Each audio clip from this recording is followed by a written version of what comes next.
Everyone. तो हम आज के वीडियो में बात करेंगे समिति और संस्था में अंतर क्या है, जानेंगे समिति और संस्था के बीच क्या क्या अंतर पाए जाते हैं। साधारण रूप में अगर माना गया है तो समिति और संस्था का प्रयोग जो है समान अर्थों में किया जाता है। इस क्रम में जो है मैकाइवर और पेज का मानना है कि जब हम किसी संगठित समूह का विचार करते हैं तो वह एक समिति है, और यदि कार्य प्रणाली के एक रूप का विचार करते हैं तो वह एक संस्था माना जाता है।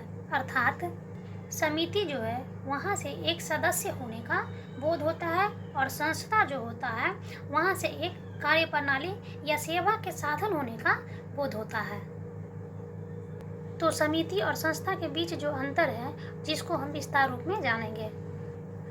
फर्स्ट पॉइंट है, समिति व्यक्तियों का एक संगठित समूह है जिसमें व्यक्ति किसी खास आवश्यकताओं की पूर्ति के लिए संगठन का निर्माण करते हैं, जैसे कि परिवार, स्कूल इत्यादि। जबकि संस्था नियमों एवं कार्य प्रणालियों की व्यवस्था है, और ये नियम एवं कार्य प्रणाली जो होते हैं लिखित एवं अलिखित दोनों ही रूपों में देखा जाता है, जैसे कि विवाह, संविधान इत्यादि।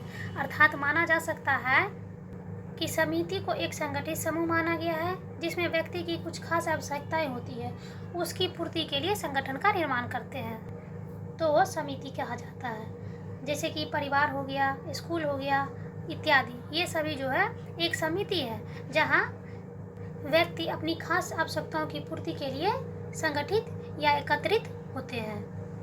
परंतु संस्था को नियमों एवं कार्य प्रणालियों की व्यवस्था मानी गई है, और ये नियम और कार्य प्रणाली जो होते हैं वो लिखित तथा अलिखित दोनों ही रूपों में पाए जाते हैं, जैसे कि विवाह हो गया, संविधान हो गया इत्यादि। ये सभी नियमों एवं कार्य प्रणालियों की व्यवस्था मानी जाती है। सेकेंड पॉइंट है, समिति मूर्त होती है। बिना व्यक्तियों के समिति का निर्माण संभव नहीं है तथा यह एक संगठित समूह है, जबकि संस्था एक अमूर्त है तथा यह नियमों एवं कार्य प्रणाली की व्यवस्था है जिसे न तो देखा जाता है और न ही स्पर्श किया जाता है, अतः संस्था अमूर्त है। अर्थात समिति को मूर्त इसलिए कहा गया क्योंकि यह व्यक्तियों का एक संगठित समूह होता है। इसमें बिना व्यक्तियों के समिति का निर्माण किसी भी तरीके से संभव नहीं हो पाता है। इसमें व्यक्तियों को देखा व स्पर्श भी किया जा सकता है। इस रूप में समिति को मूर्त संगठन माना गया है, जबकि संस्था एक अमूर्त संस्था है।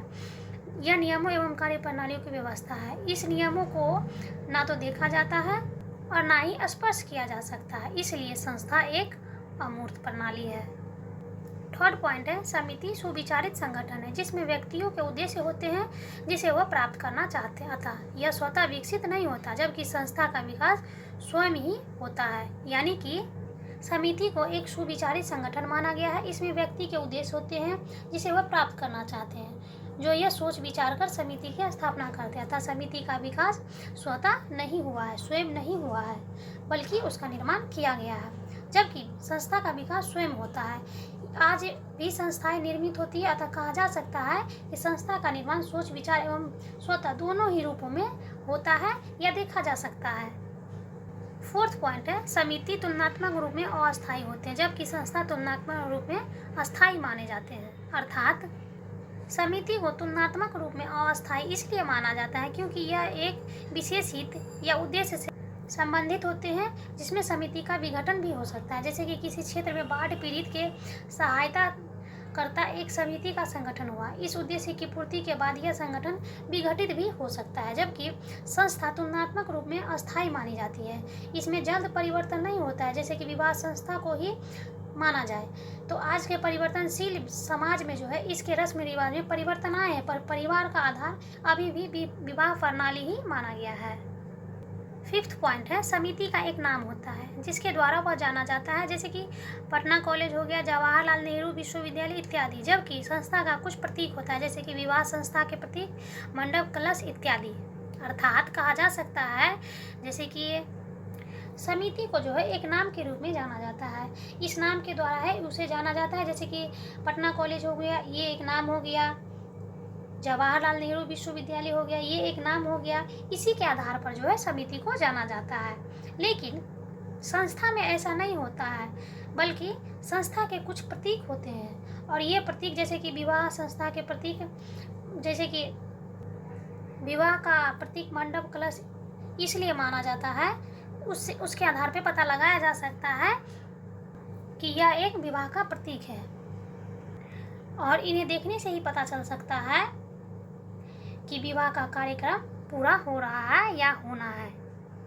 इसलिए संस्था को एक प्रतीक के रूप में भी जाना जाता है।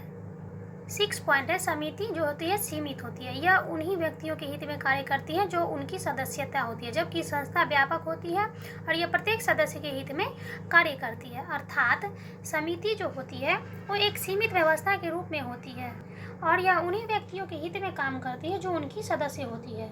उदाहरण स्वरूप देखा जाए तो जैसे कि कॉलेज एक समिति है और यह उन्हीं व्यक्तियों के हित में कार्य करेगा जो उसके सदस्य होते हैं, जो वहाँ पढ़ते हैं या पढ़ने जाते हैं किसी खास उद्देश्य को लेकर।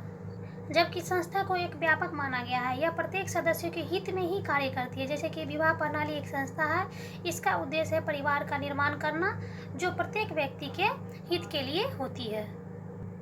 7 पॉइंट है, समिति खास आवश्यकताओं की पूर्ति करता है जैसे स्कूल, अस्पताल इत्यादि, जबकि संस्था सामान्य आवश्यकताओं की पूर्ति का साधन है जैसे कि संविधान, विवाह प्रणाली इत्यादि। अर्थात समिति को जो है एक खास आवश्यकता की पूर्ति के लिए माना गया है कि वो उसकी पूर्ति करती है। जैसे कि स्कूल जो होता है वो शिक्षा की आवश्यकता की पूर्ति करता है, अस्पताल जो होता है वह मरीजों की इलाज की आवश्यकता की पूर्ति करता है।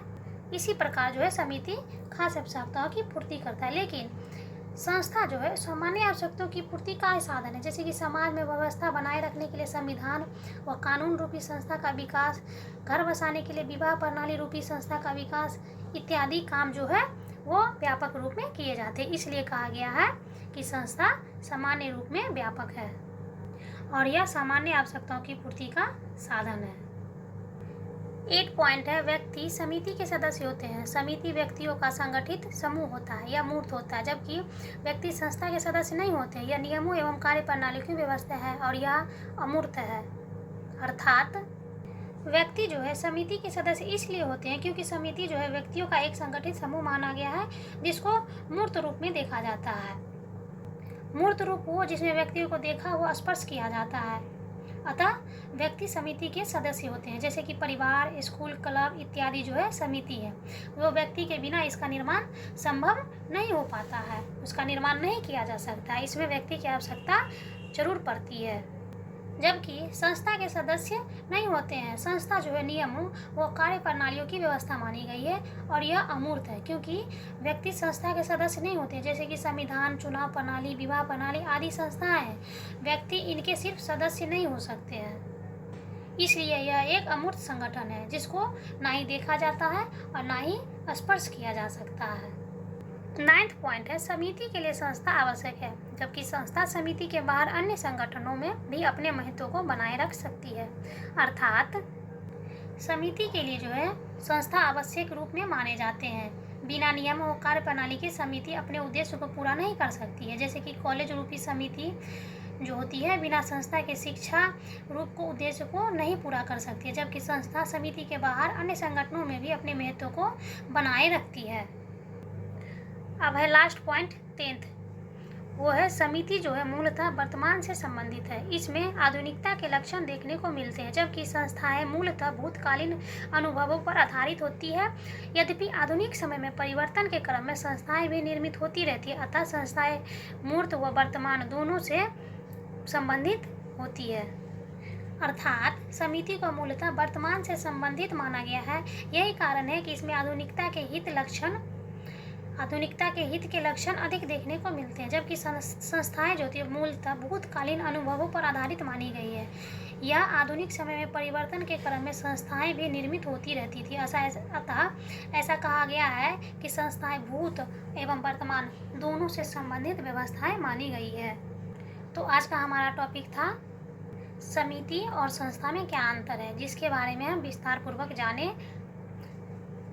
फर्स्ट पॉइंट था समिति जो है व्यक्तियों का एक संगठित समूह होता है तथा संस्था नियमों एवं कार्य प्रणालियों की एक व्यवस्था होती है। दूसरा पॉइंट था समिति मूर्त होती है और संस्था अमूर्त होती है।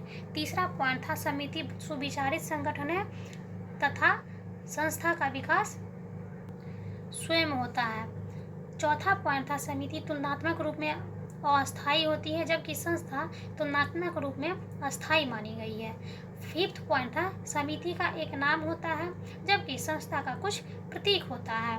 6 पॉइंट था समिति जो होती है वो एक सीमित होती है, जबकि संस्था एक व्यापक के रूप में जानी जाती है। 7 पॉइंट था, समिति खास आवश्यकताओं की पूर्ति करती है, जबकि संस्था एक सामान्य आवश्यकताओं की पूर्ति का एक साधन मात्र माना गया है। 8 पॉइंट था, व्यक्ति समिति के सदस्य होते हैं, जबकि व्यक्ति संस्था के सदस्य नहीं होते हैं। 9 पॉइंट था, समिति के लिए संस्था आवश्यक होते हैं, जबकि संस्था समिति के बाहर अन्य संगठनों में भी अपने महत्व को बनाए रखती है। 10th एंड लास्ट पॉइंट था, समिति मूलतः वर्तमान से संबंधित होती है, जबकि संस्था भूतकालीन अनुभवों पर आधारित होती है। इसमें भूत एवं वर्तमान दोनों रूप पाए जाते हैं। इस प्रकार स्पष्ट होता है कि समिति और संस्था दो भिन्न अवधारणाएं हैं और दोनों के बीच अंतर स्पष्ट है। So thanks. वीडियो अच्छी लगी तो like, share, comments and subscribe जरूर करें।